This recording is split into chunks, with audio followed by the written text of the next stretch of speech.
Bonjour et bienvenue dans cette nouvelle vidéo. Alors aujourd'hui c'est une vidéo un petit peu spéciale, il fait super chaud là où je suis à Guiyang dans le centre-sud de la Chine et toutes mes pensées sont sur les boissons et puis j'en achète plein, j'en mets partout, on a de la bière, du pastis, on a, enfin du pastis c'est pas facile à trouver ici, on a aussi tout ce qui est Coca-Cola, jus de fruits et compagnie, mais on a aussi des spécificités qui sont donc typiques de la Chine.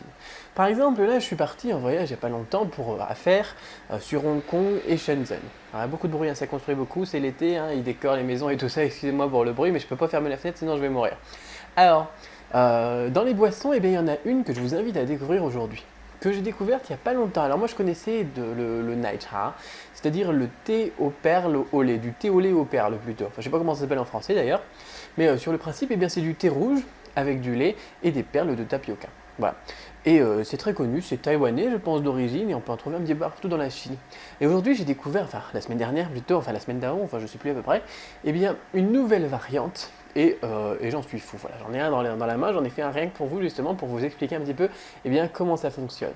C'est ça s'appelle Yueyang Cha, ou bien Yueyang Nai Cha, je sais plus. C'est-à-dire c'est un peu sur le principe de l'équilibre, voilà. Un peu comme on a Yueyang Huoguo, les fondues chinoises, avec une partie épicée et une autre partie pas épicée, sur le symbole du yin et du yang. Enfin bon, je vous ai parlé des détails, mais voilà, je vous mettrai une petite photo, donc voilà, comme ça. Et donc ce thé, ici, ce thé au lait, en fait, il y a quelque chose de très spécifique dedans. Alors je sais pas si avec la couleur vous pouvez deviner, mais c'est vrai que c'est la couleur du thé au lait, donc on a un petit peu du mal à deviner. Mais il est plus foncé que le thé au lait normal que l'on peut trouver ici en Chine. Alors, j'en avais commandé un au restaurant, et puis, enfin, au restaurant, c'était un petit truc, un petit bout-bi plutôt, pour voir ce que c'était, parce que j'aime bien tester les trucs que j'ai jamais testés. Et donc, on me rapporte un thé au lait normal et un thé au lait, comme cela.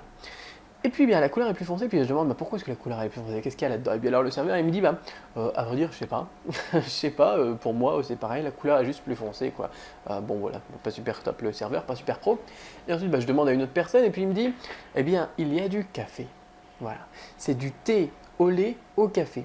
À la place d'avoir environ 30% de thé rouge, un tout petit peu de sucre et pas mal de lait, on a 30% de thé rouge, 30% de café, 30% de lait. Voilà. Alors moi je vous ai fait ça pour vous expliquer un petit peu comment faire, comment procéder pour réussir un thé au lait au café donc du coup et qu'il ait bon goût. Et donc je vous ai fait une petite fiche PDF que vous pouvez télécharger avec la recette. Dedans je vous explique quel thé utiliser, quel thé j'utilise personnellement, comment l'infuser, c'est très très important. Le café, bon, on peut mettre un petit peu n'importe quel café. Ensuite, le lait que moi j'utilise et ce que je recommande pour le goût, parce que tous les laits n'iront pas, là ça c'est certain. Pas forcément la marque, mais en tout cas le type de lait est important. Et ensuite, est-ce qu'on le prend chaud ou froid? Là par contre, ça sera à votre discrétion, ça sera votre choix.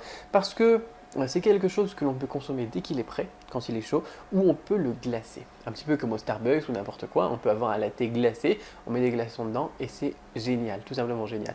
Donc je vous expliquerai un petit peu toutes les variantes, comment le faire pour qu'il soit à votre goût, qui vous plaise. Et puis je vous invite à découvrir tout ça dans une fiche pratique un petit peu différente de ce que je fais d'habitude. On est moins en rapport avec le chinois, mais on est toujours beaucoup dans la culture chinoise et dans le quotidien des Chinois, notamment les Chinois du sud-est de la Chine. Voilà. Et donc je vous dis à la vôtre, et profitez bien du soleil si vous avez la chance d'avoir la même chose ici, la même chose qu'ici chez vous. À bientôt.